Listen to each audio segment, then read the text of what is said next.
नमस्कार विद्यार्थी मित्रांनो, क्रिएटिव्ह मॅथ्स मराठी चॅनलमध्ये तुमच्या सगळ्यांचं सहर्ष स्वागत आहे। आज आपण चर्चा करणार आहोत इतिहास विषयावरती।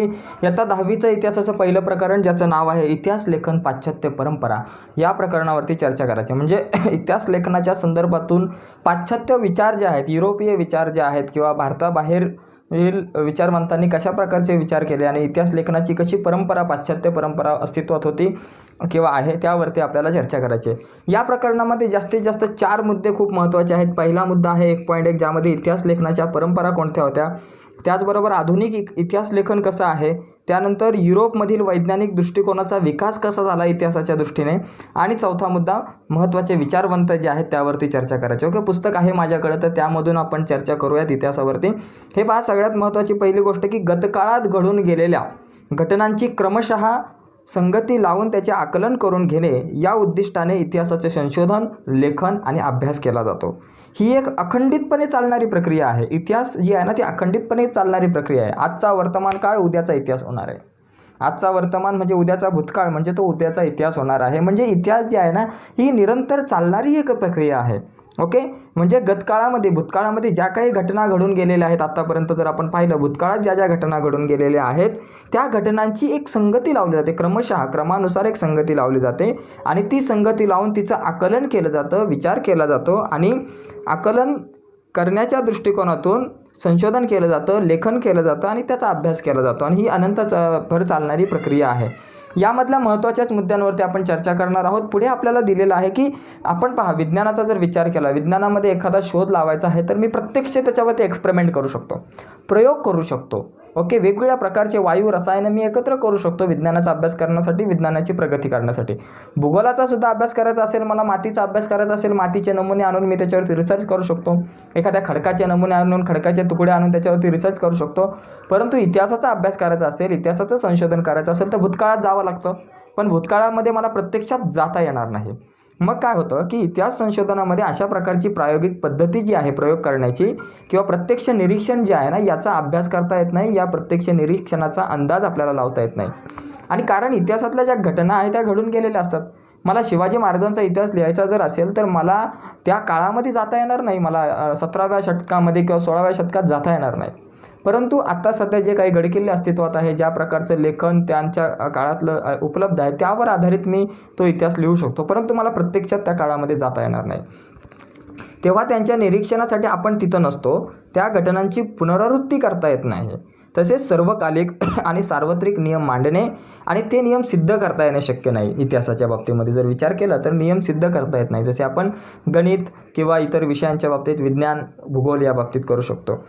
आता सर्वप्रथम जर का एखादा इतिहास मला लिहायचा आहे, एखाद्या विषयाचा इतिहास लिहायचा आहे, तर सर्वप्रथम ऐतिहासिक दस्तऐवज लिहिण्यासाठी ज्या भाषेचा किंवा लिपीचा अभ्यास केला गेलेला आहे, समजा तुम्हाला एखादा इतिहासाचा ताम्रपट सापडलेला आहे, ज्याच्यावरती एखाद्या भाषेमध्ये, एखाद्या लिपीमध्ये लेख लिहिला गेलेला आहे, एखाद्या राजाच्या काळामधला किंवा एखादा मोठा शिलालेख सापडलेला आहे, त्याच्यावरती काहीतरी लिहिलं आहे, पण ते काय लिहिलं आहे हे एखाद्या इतिहासकाराला नाही समजणार, तर ते जाणकार लोक लागतात। कुठली लोक लागतात की ज्या भाषेचा आणि लिपीचा वापर केला गेला असेल त्या ताम्रपटावरती किंवा त्या ऐतिहासिक दस्तऐवजावरती, त्याचे वाचन करण्यासाठी आणि त्याचा अर्थ समजण्यासाठी ती भाषा आणि लिपी जाणणाऱ्या व्यक्तींची आवश्यकता असते।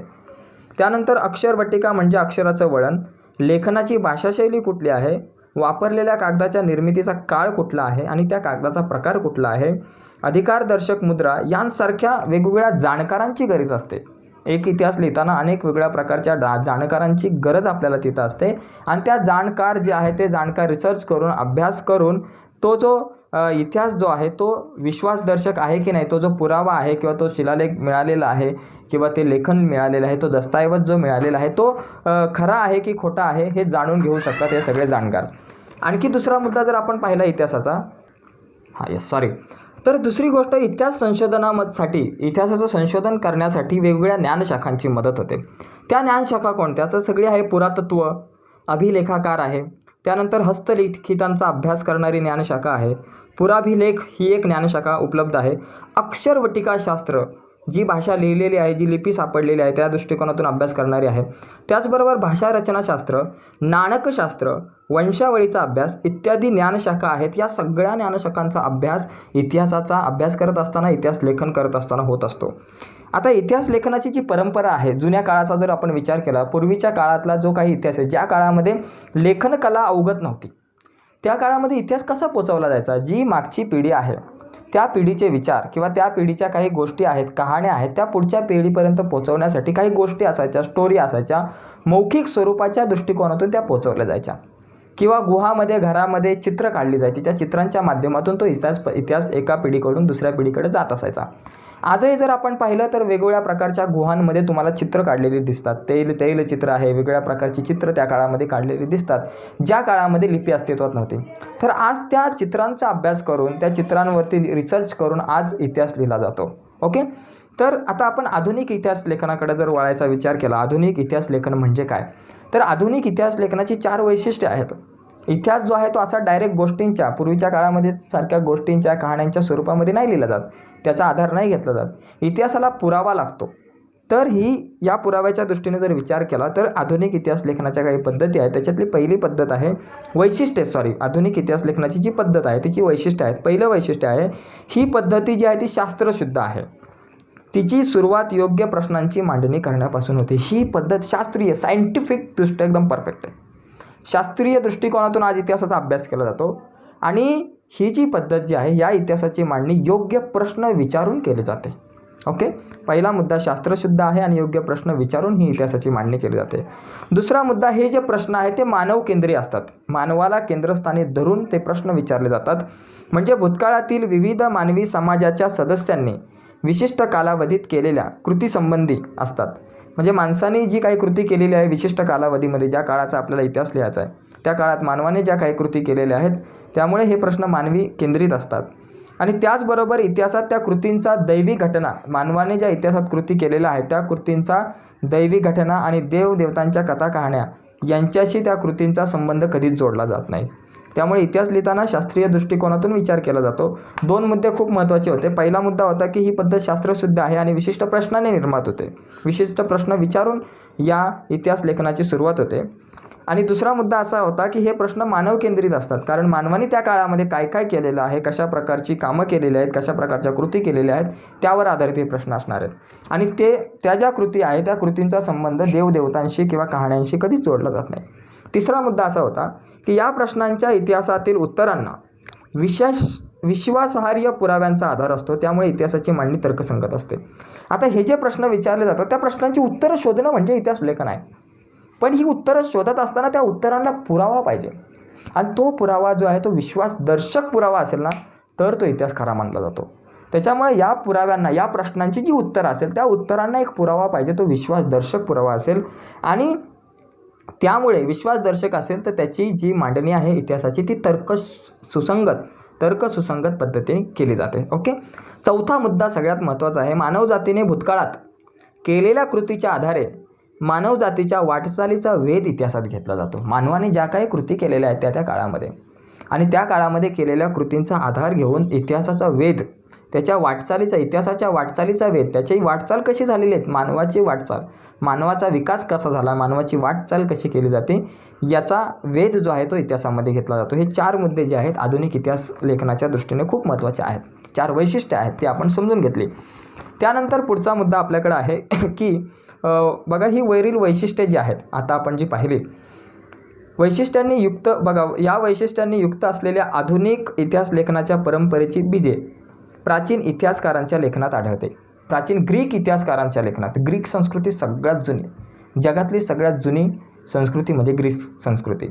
तर इथे बघा, हिस्ट्री जो शब्द आहे, आता आपण इतिहास अभ्यास करतो, इतिहासाला इंग्रजीमध्ये हिस्ट्री म्हणतात. हा हिस्ट्री शब्द आला तरी कुठून? तर बघा, हिस्ट्री शब्द ग्रीक भाषेतला आहे. इसवी सन पूर्व 5व्या शतकात होऊन गेलेल्या हिरोडोटस या ग्रीक इतिहासकाराने प्रथम त्याच्या द हिस्टरीज या ग्रंथाच्या शीर्षकासाठी वापरला. म्हणजे हिरोडोटस नावाच्या एका इतिहासकाराने एक ग्रंथ लिहिला ज्याचं नाव होतं द हिस्टरीज. या ग्रंथाच्या शीर्षकासाठी त्यांनी हा शब्द जो आहे तो वापरला, द हिस्टरीज शब्द वापरलेला आपल्याला दिसून येतो. आता इथे एक गोष्ट तुम्ही लक्षात घ्यायची की हिरोडोटसने कुठला ग्रंथ लिहिला, तर द हिस्टरीज. हेरोडोटसचा ग्रंथ द हिस्ट्री रिकामी जागा किंवा जोड्या लावायला तुम्हाला उपयोगी पडू शकतो. ओके, आता दुसरा मुद्दा आपण बघू, युरोपमधील वैज्ञानिक दृष्टिकोनाचा विकास आणि इतिहास लेखन. म्हणजे युरोपमध्ये वैज्ञानिक दृष्टिकोनाचा विकास कसा झाला आणि त्यांचं इतिहास लेखन कसं होतं यावरती चर्चा करूयात. बघा, 18व्या शतकाच्या अगोदर जर आपण युरोपचा जर विचार केला तर युरोपमध्ये सर्वत्र ईश्वर विषयक चर्चा असायची. विद्यापीठांमध्ये युरोपमधले जे काही विद्यापीठं होती, मोठमोठ्या प्रकारची कॉलेजेस होती, शैक्षणिक संस्था असतील, तिथं चर्चा ज्या व्हायच्या त्या ईश्वर विषयक देवादेवतांच्या चर्चा व्हायच्या आणि त्याच्या संबंधीचे विचार या विषयांना जास्त महत्त्व होतं. म्हणजे ईश्वर विषयक चर्चा आणि त्याविषयक विचार यांनाच महत्त्व होतं त्या काळामध्ये. परंतु हे चित्र जे आहे ना हळूहळू बदलू लागलं. याला वेळ लागला पण हळूहळू ते बदलू लागलं. इसवी सन 1737 तारीख लक्षात घ्या, साल लक्षात घ्या. इसवी सन 1737मध्ये जर्मनीतील गॉटेंगन विद्यापीठाची स्थापना झाली. जर्मनीमध्ये गॉटेंगन नावाचं एक विद्यापीठ आहे, त्याची स्थापना झाली आणि या विद्यापीठात प्रथमच पहिल्यांदा इतिहास विषयाला स्वतंत्र स्थान देण्यात आलं. या अगोदर इतिहास विषयाला स्वतंत्र स्थान नव्हतं 1737च्या अगोदर. पण 1737मध्ये जर्मनीमध्ये गॉटेंगन विद्यापीठाची स्थापना झाली आणि या गॉटेंगन विद्यापीठामध्ये इतिहास विषयाला एक स्वतंत्र असं स्थान देण्यात आलं आणि त्या पाठोपाठ जर्मनीतील इतर विद्यापीठे सुद्धा इतिहासाच्या अभ्यासाची केंद्रे बनले. तर अशा प्रकारे युरोपमधील वैज्ञानिक दृष्टिकोनाचा जो विकास आहे इतिहासाच्या दृष्टीने तो होत गेला. आता एक सगळ्यात इम्पॉर्टंट गोष्ट अशी आहे आपल्याला बघायची की महत्त्वाचे विचारवंत, इतिहासाच्या दृष्टिकोनातून महत्त्वाचे विचारवंत कोणकोणते होऊन गेले तर त्यांचा आता विचार करायचा आहे. बघा, इतिहास लेखनाचे शास्त्र विकसित होण्यात अनेक विचारवंतांचा आधारस्तंभ आहे किंवा हातभार आहे. त्यातील काही विचारवंत जे आहेत त्यांची माहिती आता आपण घेऊयात. ओके, तर यामध्ये सगळ्यात महत्त्वाचा विचारवंत कोण होता तर रेने देकार्त. ओके, ज्यांनी गणितावर सुद्धा अभ्यास केला होता. आलेख जो तुम्हाला माहिती आहे, आलेख तुम्ही काढता त्या आलेखावरती रेने देकार्त याने अभ्यास केला होता. सगळ्यात प्रथम आलेखाची संकल्पना रेने देकार्त या गणिततज्ञाने मांडली होती आणि त्यांनी इतिहासाच्या बाबतीमध्ये सुद्धा संशोधन केलं आणि इतिहासामध्ये सुद्धा त्यांनी आपले विचार मांडण्याचा प्रयत्न केला.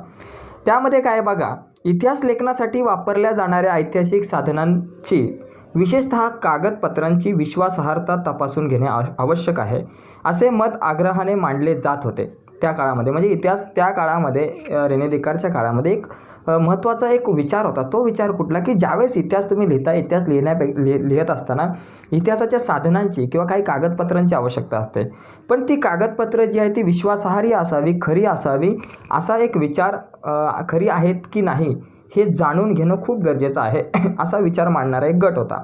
आणि त्यामध्ये रेने देकार्त हा फ्रेंच गणित तज्ज्ञ किंवा फ्रेंच तत्त्वज्ञ अग्रभागी होता.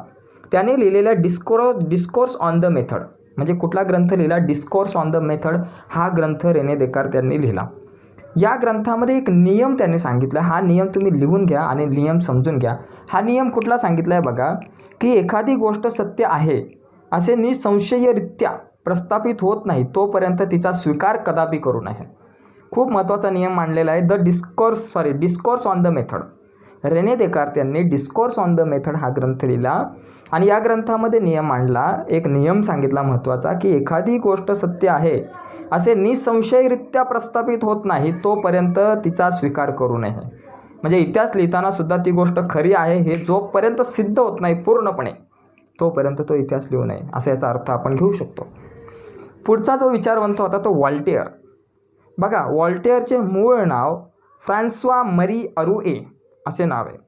व्हॉल्टेअर या फ्रेंच तत्त्वज्ञाने इतिहास लेखनासाठी केवळ वस्तुनिष्ठ सत्य आणि घटनांचा कालक्रम एवढ्यावरच लक्ष केंद्रित न करता, म्हणजे फक्त तुम्ही इतिहास लिहित असताना वस्तुनिष्ठ प्रश्न किंवा घटनांचा कालक्रम, एक घटना झाल्यानंतर दुसरी घटना गेली, दुसरी घटना झाल्यानंतर तिसरी घटना घडली, तिसरी झाल्यानंतर चौथी घटना घडली, अशा प्रकारच्या ज्या घटना घडल्या त्यांचा फक्त कालक्रम नुसता लिहून चालणार नाही, तर त्याबरोबर तत्कालीन समाजाच्या परंपरांचा अभ्यास करायचा आहे. त्याचबरोबर व्यापार कसा होता, आर्थिक व्यवस्था कशी होती, शेती कशी होती, या गोष्टींचा सुद्धा अभ्यास करणं गरजेचा हा विचार मांडला. म्हणजे व्हॉल्टेअरने काय विचार मांडला की फक्त तुम्ही वस्तुनिष्ठ प्रश्न आणि घटना कशा घडल्या तो कालक्रम नका लिहू, त्या काळामधला त्या तत्कालीन सामाजिक परंपरा कशा होत्या, आर्थिक व्यवस्था कशी होती, व्यापार कसे होते, शेती कशी होती, या सगळ्या गोष्टींचा विचार करणं गरजेचं आहे इतिहास लेखन करत असताना. त्यामुळे इतिहासाची मांडणी करताना मानवी जीवनाचा सर्वांगीण विकास व्हायला हवा आहे असा विचार पुढे आला. मानवी जीवनाचा विकास पुढे आला पाहिजे, हा आधार किंवा हा विचार पुढे आलेला आहे. त्या दृष्टीने व्हॉल्टियर आधुनिक इतिहास लेखनाचा जनक होता असे म्हटले जाते.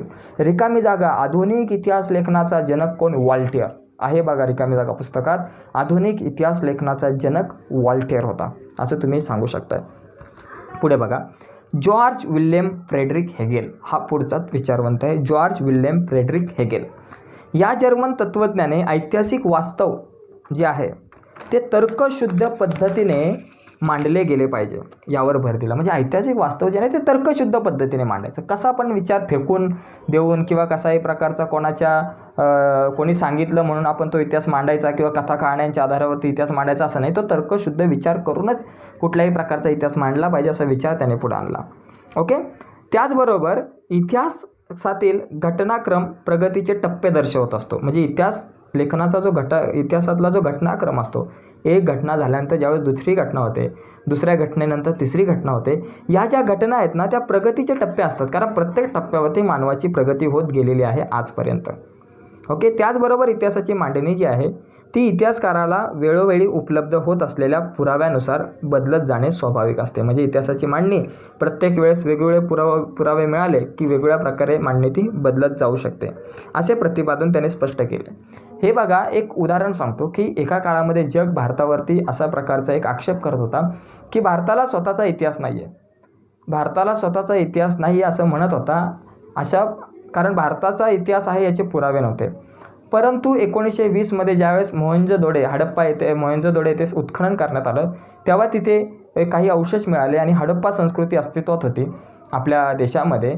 सगळ्यात जुनी सिंधू नदीच्या काठी हडप्पा संस्कृती जी आहे ती अस्तित्वात होती. हे ज्यावेळेस जगाला कळालं तेव्हा जगाने विश्वास ठेवला की भारताची जी परंपरा आहे, भारताला जी आहे ती खूप मोठी संस्कृती, खूप जुनी संस्कृती लाभलेली आहे आणि खूप जुनी परंपरा लाभलेली आहे. म्हणजे इतिहास बदलला. एक घटना, काही पुरावे मिळाले आणि त्यानुसार लोकांचा भारताकडे बघण्याचा, जगाचा देशाकडे बघण्याचा दृष्टिकोन बदलला. म्हणजे हे उदाहरण आहे की इतिहासकाराला वेळोवेळी उपलब्ध होत असलेल्या पुराव्यानुसार इतिहास बदलत जाणे वेगवेगळे आहे. ओके. तर दुसरी गोष्ट, संभाजी राजांच्या इतिहासाच्या बाबतीमध्ये सुद्धा तुम्ही विचार करू शकता. जेव्हा सुरुवातीच्या काळामध्ये देश स्वतंत्र होण्याच्या अगोदर जी काही नाटकं लिहिली गेली होती त्या नाटकांमध्ये संभाजी महाराजांना अतिशय चुकीच्या पद्धतीने दाखवलं गेलं होतं. पण त्यानंतर वेगवेगळे पुरावे मिळाले तेव्हा लक्षात आलं की संभाजी महाराजांचं चरित्र हे शुद्ध होतं आणि ते खूप शूरवीर असे लढवय्ये होते हे आपल्या लक्षात आलं. म्हणजे जसजसे पुरावे मिळत गेले तसतसा इतिहासकाराचा दृष्टिकोन जो आहे तो बदलत गेला आणि इतिहासाकडे बघण्याचा दृष्टिकोन बदलत गेलेला आहे. ओके. त्याच्या विवेचनामुळे म्हणजे जॉर्ज विल्यम फ्रेडरिकने जे हे विवेचन केलं त्याच्या विवेचनामुळे इतिहासाच्या अभ्यास पद्धती विज्ञानाच्या पद्धतीपेक्षा वेगळ्या असल्या तरी त्या कमी प्रतीच्या नाही आहेत. म्हणजे इतिहासाच्या अभ्यास पद्धती विज्ञानाच्या अभ्यास पद्धतीपेक्षा वेगळ्या आहेत. ओके. कारण विज्ञानाचा प्रत्यक्ष अभ्यास करू शकतो, इतिहासाचा अप्रत्यक्ष करावा लागतो. ओके. आता बघा, यांनी जे ग्रंथ लिहिला एन्सायक्लोपीडिया ऑफ फिलॉसॉफिकल सायन्सेस या ग्रंथामध्ये त्याची व्याख्याने आणि लेख यांचे संकलन आहे. म्हणजे जॉर्ज विल्यम फ्रेडरिक यांचं एक ग्रंथ आहे. तो कुठला ग्रंथ? Encyclopaedia of philosophical science. या ग्रंथामध्ये त्याची व्याख्याने आणि लेख आपल्याला असल्याचे दिसून येतात. हेगेलने लिहिलेल्या रिझन इन हिस्ट्री हे पुस्तक प्रसिद्ध आहे. म्हणजे त्यांनी एक आणखी पुस्तक लिहिलं, रिझन इन हिस्ट्री हे पुस्तक. ओके. म्हणजे याच्या संदर्भात 2 ग्रंथ आहेत. जर जॉर्ज विल्यम फ्रेडरिक हेगेल याचं नाव आलं तर 2 ग्रंथ येऊ शकतात. एक आहे एन्सायक्लोपीडिया ऑफ फिलॉसॉफिकल सायन्सेस आणि दुसरा ग्रंथ कुठला होता तर रिझन इन हिस्ट्री. ओके. आता दुसरा एक तत्त्वज्ञ होता लिओपोल्ड वॉन रांके आपण नुसतं म्हणू शकतो. 19व्या शतकातील इतिहास लेखनाच्या पद्धतीवर प्रामुख्याने बर्लिन विद्यापीठातील लिओपोल्ड वॉन रांके याच्या विचाराचा प्रभाव होता बरं का. म्हणजे 19व्या शतकातील इतिहासावरती रांकेचा प्रभाव खूप होता त्या काळामध्ये. त्याने इतिहास संशोधनाची चिकित्सक पद्धती कशी असावी सांगितली. म्हणजे इतिहास संशोधनाची पद्धती नेमकी कशी असली पाहिजे यावर विश्लेषण रांके यांनी केलं. ओके. तसेच ऐतिहासिक घटनांशी संबंधित असलेल्या सर्व प्रकारची जी कागदपत्रे म्हणजे इतिहासाची घटना लिहित असताना जी काही कागदपत्रांचा आपण वापर करतो किंवा दस्तऐवजांचा वापर करतो या सगळ्यांचा कसून शोध घ्यायचा आहे. इतिहास लिहित असताना जे कागदपत्र वापरणार, जे दस्तऐवज वापरणार याचा एकदम कसून शोध घेतला पाहिजे. ओके. अशा पद्धतीने ऐतिहासिक सत्यापर्यंत पोहोचता येणे शक्य आहे असा विश्वास त्याने व्यक्त केला. इतिहास लेखनातील काल्पनिकतेवर त्याने टीका केली. म्हणजे इतिहास लेखनामध्ये काल्पनिक भाग नको आहे, आपल्या कल्पनेचा भाग इतिहासामध्ये टाकला नाही पाहिजे, स्टोऱ्या टाकल्या नाही पाहिजे, कहाण्या टाकल्या नाही पाहिजे. याला रांके यांनी विरोध केला कल्पनिकतेवरती. The theory and practice of history आणि the secret of world history या ग्रंथामध्ये त्याचे विविध लेख आपल्याला आढळतात. विविध लेख जे आहे त्यांचे संकलन केले गेलेले आहे. म्हणजे रांके यांचे 2 ग्रंथ आहेत. पहिला आहे the theory and practice of history आणि दुसरा आहे the secret of world history. हे 2 ग्रंथ जे आहेत रांके यांचे. रिकामी जागा किंवा जोड्या लावायला आपल्याला दिसू शकतात. त्यानंतर कार्ल मार्क्स हा खूप मोठा विचारवंत त्या काळामध्ये होऊन गेला. त्यांनी बघा 19व्या शतकाच्या उत्तरार्धात शेवटी कार्ल मार्क्स याने मांडलेल्या सिद्धांतामुळे इतिहासाच्या दृष्टिकोनात महत्त्वाचा बदल घडून आणणारी वैचारिक क्रांती घडली. म्हणजे कार्ल मार्क्स यांनी 19व्या शतकामध्ये एक असा विचार मांडला की त्यामुळे इतिहासाच्या विचारांमध्ये एक खूप क्रांती घडून आली. बघा, इतिहास अमूर्त कल्पनांचा नसून जिवंत माणसांचा असतो. इतिहास कल्पनांचा नाही आहे, अमूर्त गोष्टींचा नाही आहे, तो माणसांचा इतिहास आहे, जिवंत माणसांचा इतिहास आहे. माणसांमधील नातेसंबंध त्यांच्या मूलभूत गरजा भागवण्यासाठी उपलब्ध असलेल्या उत्पादन साधनांच्या स्वरूपावर व मालकीवर अवलंबून असतात. बरं का, माणसामधील जे नातेसंबंध असतात ना, ते कशावरती अवलंबून असतात की त्यांच्या मूलभूत गरजा भागवण्यासाठी उपलब्ध असलेल्या उत्पादनाच्या साधनांच्या स्वरूपावर व मालकी हक्कावर अवलंबून असतात. आणि याच्यानंतर सगळ्यात महत्त्वाचा मुद्दा मांडलेला आहे कार्ल मार्क्स यांनी. तो कुठला होता की समाजातील वेगवेगळ्या घटकांना ही साधने समप्रमाणात उपलब्ध होत नाही. बघा, वेगवेगळ्या प्रकारची साधने जी असतात आजही पहा, वेगवेगळ्या प्रकारची साधने असेल, घर असेल, पैसा असेल, गाडी असेल, बंगला असेल, ही जी आहे ना, प्रत्येक समाजातील वेगवेगळ्या घटकांना ही साधने सारख्या प्रमाणात नाही मिळत आपल्याला. ओके, त्यामुळे काय होतं, त्यातून समाजाची वर्गावर आधारित विभागणी होते. एक वर्ग मोठा होतो आणि एक वर्ग छोटा होतो. ओके, आणि त्यामधून वर्ग संघर्ष निर्माण होतात. आणि मानवी इतिहास जो आहे ना, तो अशा वर्ग संघर्षाचा इतिहास आहे. आणि ही गोष्ट खरी आहे. ज्या वर्गाच्या ताब्यात उत्पादन साधने असतात तो इतर वर्गाचे आर्थिक शोषण करतो, अशी मांडणी त्याने केली. आणि त्याचा दास कॅपिटल हा ग्रंथ अतिशय प्रसिद्ध आहे. दास कॅपिटल म्हणजे कार्ल मार्क्स यांनी कुठला ग्रंथ लिहिला तर दास कॅपिटल, लक्षात ठेवा. हे झाले महत्त्वाचे विचारवंत. या विचारवंतांनंतर एक महत्त्वाची गोष्ट आहे ॲनॅल्स प्रणाली, यावरती चर्चा करायची. यावरती टिप लिहा वगैरे येऊ शकते. ॲनॅल्स प्रणाली म्हणजे काय तर 20व्या शतकाच्या सुरुवातीस फ्रान्समध्ये ॲनॅल्स नावाने ओळखली जाणारी इतिहास लेखनाची परंपरा किंवा प्रणाली उदयास आली. कुठे? फ्रान्समध्ये ॲनॅल्स प्रणाली जी आहे एक नवीन प्रणाली, ॲनॅल्स प्रणाली अस्तित्वात आली. बरं का, विचार किंवा उदयास आले. बघा, याच्यामध्ये काय आहे की ॲनॅल्स प्रणालीमुळे इतिहास लेखनाला एक वेगळी दिशा मिळाली. आता ही दिशा कुठली मिळाली तर इतिहासाचा अभ्यास फक्त राजकीय घडामोडी, राजे, महान नेते आणि त्या अनुषंगाने राजकारण, मुत्सद्देगिरी, युद्धे यांच्यावर केंद्रित न करता तत्कालीन हवामान, म्हणजे फक्त इतिहास लिहित असताना फक्त कोणाचा राजे, महान नेते, युद्ध किंवा इतर गोष्टींचाच विचार नाही करायचा, तर त्याचबरोबर तत्कालीन हवामान कसं होतं, स्थानिक लोक कशी होती, स्थानिक लोक कशी होती, त्यांची अवस्था कशी होती, शेती कशी होती, व्यापार कसा होता, तंत्रज्ञान कसं होतं, दळणवळण कसं होतं, संपर्काची साधने कशी होती, सामाजिक विभागणी आणि सामूहिक मानसिकता यांसारख्या विषयांचा अभ्यास करणे सुद्धा खूप महत्त्वाचे मानले जाऊ लागले. उदाहरणार्थ मोगलांचा इतिहास लिहायला गेला किंवा शिवाजी महाराजांच्या काळाच्या अगोदरचा जर भारताचा इतिहास लिहायला गेला तर त्या इतिहासामध्ये आपण असं नाही लिहिणार की भारतामध्ये परकीय लोकांनी आक्रमण केलं आणि परकीय लोकांची सत्ता भारतामध्ये होती, मोगलांची सत्ता होती, किंवा मोगलांची सत्ता भारतात होती आणि त्यांनी काय काय कामं केली एवढंच नाही सांगता येणार, किंवा कशा प्रकारच्या लढाया केल्या, कुठल्या लढाया जिंकल्या एवढं नाही सांगता येणार. तर त्या काळामध्ये ज्यावेळेस त्याचं राज्य आपल्या देशावरती होतं, भारत देशावरती होतं, त्यावेळेस इथल्या लोकांच्या कुठल्या हाल अपेष्टा होत्या, इथली लोक कशा प्रकारची शेती करत होती, हवामान कसं होतं, इथल्या लोकांचे समस्या कुठल्या होत्या, याचा सुद्धा विचार इतिहासात करायला हवा आहे. तर ही प्रणाली जी आहे ती ॲनॅल्स प्रणाली आहे. तर त्याचबरोबर सामाजिक विभागणी आणि समूहाची जी मानसिकता कशी होती यांचा अभ्यास करणं महत्त्वाचं आहे हे सांगण्यात आलं. ॲनॅल्स प्रणाली सुरू करण्याचे आणि तिचा विकास करण्याचे श्रेय पूर्णपणे फ्रेंच इतिहासकारांना देण्यात येते. आता यानंतर सगळ्यात महत्त्वाचा पुढचा मुद्दा स्त्रीवादी इतिहास, स्त्रियांच्या बाबतीमध्ये लिहिला गेलेला इतिहास. स्त्रीवादी इतिहास लेखन म्हणजे स्त्रियांच्या दृष्टिकोनातून केलेली इतिहासाची मांडणी, किंवा इतिहासाची पुनर्रचना. सीमा द बोव्हा या फ्रेंच विदुषीने स्त्रीवादाची मूलभूत भूमिका सिद्ध केली. स्त्रीवादी इतिहास लेखनामध्ये स्त्रियांचा अंतर्भाव करण्याबरोबर इतिहास लेखनाच्या क्षेत्रातील पुरुषप्रधान दृष्टिकोनाचा पुनर्विचार करण्यावर भर दिला. म्हणजे स्त्रीवादी दृष्टिकोनामध्ये पुरुषप्रधान इतिहासाचा पुनर्विचार करण्याचा एक महत्त्वाचा भर दिला. त्यानंतर स्त्रियांच्या आयुष्याशी निगडीत नोकरी, रोजगार, ट्रेड युनियन यांच्यासाठी काम करणाऱ्या संस्था, स्त्रियांचे कौटुंबिक आयुष्य यांसारख्या विविध पैलूंचा सविस्तर विचार करणारे एक संशोधन सुरू झाले. ओके. त्यानंतर स्त्री हा एक स्वतंत्र सामाजिक वर्ग मानून इतिहास लिहिण्यावरती भर दिला गेलेला आपल्याला दिसतो. म्हणजे इतिहासामध्ये स्त्रियांना स्थान मिळत गेलं. आजही भारतामध्ये सुद्धा बऱ्याचशा स्त्रिया आज इतिहास लिखतात. ताराबाई शिंदे यांचा स्त्री पुरुष तुलना हा ग्रंथ असेल, किंवा बहिणाबाई चौधरी यांच्या कविता असतील, आणि किंवा दुर्गा भागवत असतील, यांसारख्या लेखिका आज आपल्या देशामध्ये सुद्धा आहेत. लेखिका कवयित्री आहेत खूप मोठ्या मोठ्या. त्यामुळे स्त्रीवादी इतिहासाला खूप मोठ्या प्रमाणामध्ये चालना मिळाली. आज स्त्रियांवर आधारित, स्त्रियांच्या समस्यांवर आधारित वेगवेगळ्या प्रकारची पुस्तके आज आपल्याला पाहायला मिळतात, बाजारामध्ये उपलब्ध मिळतात. तर हे झालं स्त्रीवादी लेखन. त्यानंतर शेवटचा मुद्दा आहे मायकल फुको. बघा, 20व्या शतकातील फ्रेंच इतिहासकार मायकल फुको यांच्या लेखनातून इतिहासाची एक नवी संकल्पना पुढे आली. आता कुठली संकल्पना?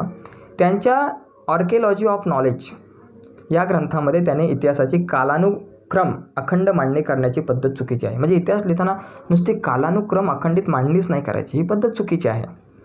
पुरातत्वामध्ये अंतिम सत्यापर्यंत पोहोचणे हे उद्दिष्ट नसून भूतकाळातील स्थित्यांतराचे स्पष्टीकरण देण्याचा प्रयत्न असतो, याकडे त्याने लक्ष वेधले. म्हणजे त्याने काय केलं? लक्ष वेधलं. कशाकडे लक्ष वेधलं? की भूतकाळामध्ये जे स्थित्यांतर झालं त्याचं स्पष्टीकरण करणं गरजेचं आहे. जे काही बदल भूतकाळामध्ये होत गेले मानवी जीवनामध्ये किंवा इतिहासामध्ये, त्या बदलाचं तुम्ही विश्लेषण करा, त्या बदलाचं स्पष्टीकरण करा. हे खूप महत्त्वाचं आहे इतिहासामध्ये. याकडे मायकल फुको यांनी लक्ष वेधित केले. फुको यांनी इतिहासातील स्थित्यांतराचे स्पष्टीकरण देण्यावर भर दिला, म्हणून त्याने या पद्धतीला ज्ञानाचे पुरातत्व असे म्हटले. ज्ञानाचे पुरातत्व असे म्हटलेले आहे. ओके. आता पुढे बघा, इतिहासकारांनी पूर्वी विचारात न घेतलेल्या मनोविकृती, वैद्यकशास्त्र, तुरुंग व्यवस्था यांसारख्या विषयाचा त्याने इतिहासाच्या दृष्टिकोनातून विचार केला. म्हणजे वेगवेगळ्या विषयाचा इतिहासाच्या दृष्टिकोनातून विचार केला जातो. आज तुम्ही गणिताचा विचारसुद्धा ऐतिहासिक दृष्टीने जर केला, गणिताचा इतिहास लिहा, शून्याचा इतिहास लिहा, शून्याचा शोध कोणी लागला, शून्याच्या अगोदर कुठल्या संख्या अस्तित्वात होत्या, शून्याचा शोध, पायच्या शोधाची संकल्पना, मग इतिहासात जावं लागतं. ओके. गणितावरती कुठकुठल्या भारतीय गणिततज्ञांनी काम केलं जातं, इतिहासात जावं लागतं. त्यांचा इतिहास वेगळा लिहिला जातो. अर्थशास्त्राचा इतिहास वेगळा लिहिला जातो. ओके. विज्ञानाचा पण इतिहास लिहिला जाऊ शकतो. कुठले शोध कोणी कुठल्या काळामध्ये कुठल्या परिस्थितीत लावले. ओके. तर आता आपण पुढे शेवटच्या सारांशाकडे येतोय की आधुनिक इतिहास लेखनाची व्याप्ती अशा रीतीने सतत विस्तारित गेलेली आहे. साहित्य, स्थापत्य, शिल्पकला, चित्रकला, संगीतकला, नृत्यकला, नाट्यकला, चित्रपट निर्मिती, दूरदर्शन यांसारख्या विविध विषयांचे स्वतंत्र इतिहास लिहिले जाऊ लागले. दूरदर्शनचा इतिहास, क्रिकेटचा इतिहास, संगीतकला, नृत्याचा इतिहास, नाट्यकलेचा इतिहास किंवा चित्रपट निर्मितीचा इतिहास. ओके. 1913ला पहिला चित्रपट आला, राजा हरिश्चंद्र. त्याच्यानंतर कशा प्रकारे चित्रपट क्षेत्रामध्ये प्रगती होत गेली, तो एक इतिहास तुम्ही वेगळा लिहू शकता. तुम्ही तुमच्या गावाचा इतिहास लिहू शकता, स्वतःचा इतिहास लिहू शकता. म्हणजे इतिहास लेखनाची जी परंपरा आहे यावरती आज आपण चर्चा केली. नक्कीच तुम्हाला आपला व्हिडिओ आवडला असेल किंवा आपला लेक्चर आवडला असेल तर आपला चॅनल सबस्क्राईब करायला विसरू नका. त्याचबरोबर बाजूला असलेलं बेलचं बटनसुद्धा दाबा, म्हणजे जेणेकरून आम्ही अपलोड केलेल्या प्रत्येक व्हिडिओची नोटिफिकेशन तुमच्यापर्यंत पोहोचेल आणि तुम्ही घरी बसून अभ्यास करू शकता एकदम मस्त. ओके. बाय.